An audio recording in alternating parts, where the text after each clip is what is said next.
Hey guys, I am actually interrupting the schedule of the podcast for this. I feel like I needed to give a little light on my thoughts on this, not because I want to just jump on something that's being talked about right now, but because I feel that it would be irresponsible to just not weigh in on what's going on in the world around me. If you're new here, hi, welcome to the pod. I'm Tia, and I sometimes talk about the things that are on my mind and share them with the world. That's really the shortest intro I want to give today. As a lot of us are aware, there are a lot of different elements going on in our world right now. And as somebody who lives in the United States of America, obviously I've seen my fair share of just like troubling things happening across the country. I think that no matter where anybody stands on any particular issue, really, it's been a very troubling time, to say the least. Just with everything happening politically and socially, and just like the overall social climate that we've been experiencing for years now, but especially with what's going on right now. I think that I just want to start by saying that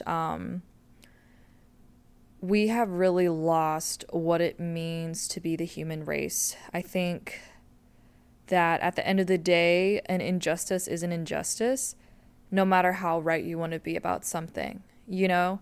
That's a really hard one to swallow, and I think that for me myself, if I heard myself say that like 5, 6, 7, 10 years ago, even, I probably would have slapped the crap out of myself. I am just going to be very transparent and say that I used to be super alt-right. I was raised super, super Christian in the homeschool community. And that used to literally be like my entire identity was how could I prove that my beliefs were the only correct ones? But more so in the form of political conversation. And like in retrospect, like it's so sad. I used to be a very angry, unhappy, miserable human being because that was how I chose to exist.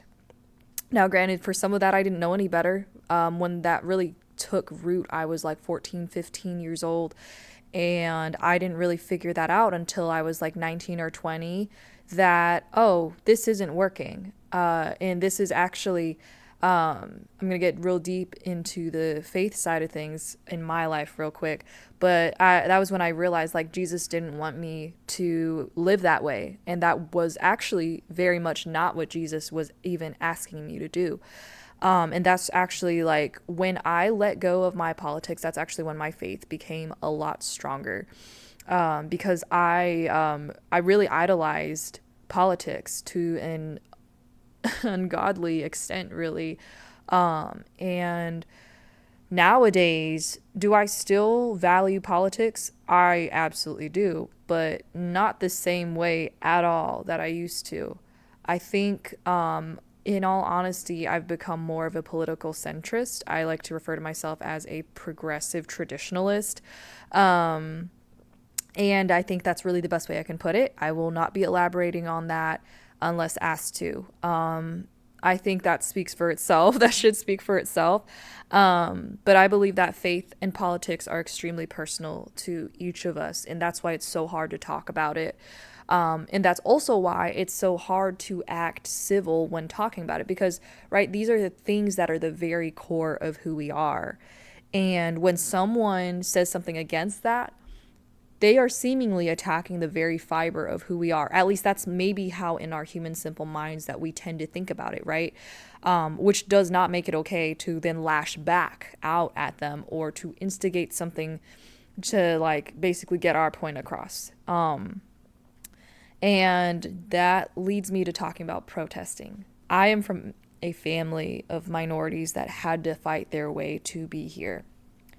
My mama is an immigrant and my dad is of Black and Indigenous descent. We didn't just get to show up and be successful, and I just want to say right now that I would not be doing what I am doing today without my grandparents and my family members and my ancestors actively protesting for our rights. And that's just the truth of it, you know. That being said, I think that protesting has gotten so much more complicated these days because so many people infiltrate protests and make it not what it should be, whether if that's on the law enforcement side of people like getting violent preemptively to like keep the order or whatever, and then that makes everything go crazy. Or there's people who just show up to just honestly just bring their rage that has nothing to do with the protest and bring that energy to the protest, and then that makes it a problem point for everyone. And that's honestly like that's really my main qualm with protesting. I don't have an issue with protesting. I believe in free speech, just like most of us do, and I think that it is a right that we all have. But it's so hard, honestly, to feel safe doing so, or to do it at all. Period. When there's so many things that could go wrong, and I live in a very red state, and it's not friendly grounds for that kind of thing around here. I will say my hometown really showed up and showed out for the No Kings protest as planned. I didn't get to go because of my day job, but protesting is complicated because I used to protest all the way on the other end of things as a teenager. Like, I used to literally raise funds for like so many organizations that now like I want nothing to do with, and that's really hard. And so I just, for the record, want to say, like, if you are someone who is actively out there protesting, please, please, please use wisdom, and please, please, please, please be safe. We just don't know what's going to go sideways and how in any of these situations, and that's perhaps the scariest part of that. I don't want to make this super long, but I do have my Bible here. I don't know how much I'm going to be bringing my Bible into the pod in the future. This is something that I felt like I needed to share here, just because like I see people right now, anyways, like using scripture to argue. And the crazy thing is they're using scripture to argue both sides of the argument. And I just want to say, before I get into this, take this please with a grain of salt. But I believe that there is room for both ideas without the extremism. Bear with me. We're going to pick up in Leviticus chapter 20, verses 33 and 34. And I'm reading out of the Message translation just to make it a little simpler to understand. So starting in verse 33, when a foreigner lives with you in your land, don't take advantage of him. Treat the foreigner the same as a native. Love him like one of your own. Remember that you were once foreigners in Egypt. I am God, your God.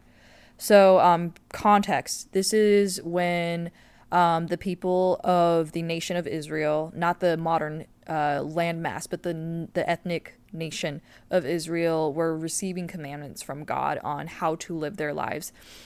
Just for the sake of this conversation, other things that were in chapter 19 of Leviticus. Oops, did I just completely read that wrong? Sorry, guys, we're in chapter 19 of Leviticus. That's 19 verses 33 through 34. I realize it says 20 at the top because that's where the chapter starts. I'm just a human, so bear with me. So in chapter 19, we also have other commandments, such as don't violate the name of God. Don't take his name in vain. Love your neighbor as yourself. There are other verses that say don't have idols. There are commandments about the Sabbath and respecting your mother and father, which are easier ones, I would say, for us in the Christian community to just like go off of and be like, oh yeah, we can do the Sabbath. We can honor our parents, right? Because we're used to those. But what does it mean to honor a foreigner treat them well. I would say, like, in this context of us in America, everyone still has the right to be treated as a human being, regardless of their immigration status, regardless of their citizenship status. And so I think it's really important that we don't lose sight of that. Now, to go to the other end of things, I've been seeing a lot of people pulling out Romans. I think it's, let me see here. I have it bookmarked. It's chapter 13. Okay. Romans chapter 13, verses 1 through 7. I'm going to read that whole block just for the sake of context because I think this is super important. Again, out of the Message translation. Be a good citizen. All governments are under God. Insofar as there is peace and order, it's God's order. So live responsibly as a citizen. If you're irresponsible to the state, you're irresponsible with God, and God will hold you responsible. Duly constituted authorities are only a threat if you're trying to get by with something. Decent citizens should have nothing to fear. Do you want to be on good terms with the government? Be a responsible citizen and you'll get on just fine. The government working to your advantage. But if you're breaking the rules left and right, watch out. They aren't just there to be admired in their uniforms. God has also an interest in keeping order, and he uses them to do it. That's why you must live responsibly, not just to avoid punishment, but also because it's the right way to live. That's why you pay taxes, so that an orderly way of life can be maintained. Fulfill your obligations as a citizen. Pay your taxes, pay your bills, and respect your leaders. So context, this is Paul talking to the Roman church because they were trying to figure out if they were supposed to serve the Roman government or if they could get out of it by saying they just served God. Now, there's obviously, I'm not a theologian. I just know enough about what I've read in my Bible and the little deep dives that I've done as an individual to kind of learn more about this. But basically, yeah, everything that's there. Obviously, yes, be a good citizen. Obey the law, right? But here's where those two passages intersect that's super hard. You have the foreigner in the land sometimes actually trying to follow due process, and then you have the government upholding due process. They meet in the middle. But what's happening nowadays that we're seeing a lot of reports of is sometimes people will be going through due process and they'll show up to their final court hearing just to get arrested and have due process completely interrupted. And they get taken back before they can even finish the legal process.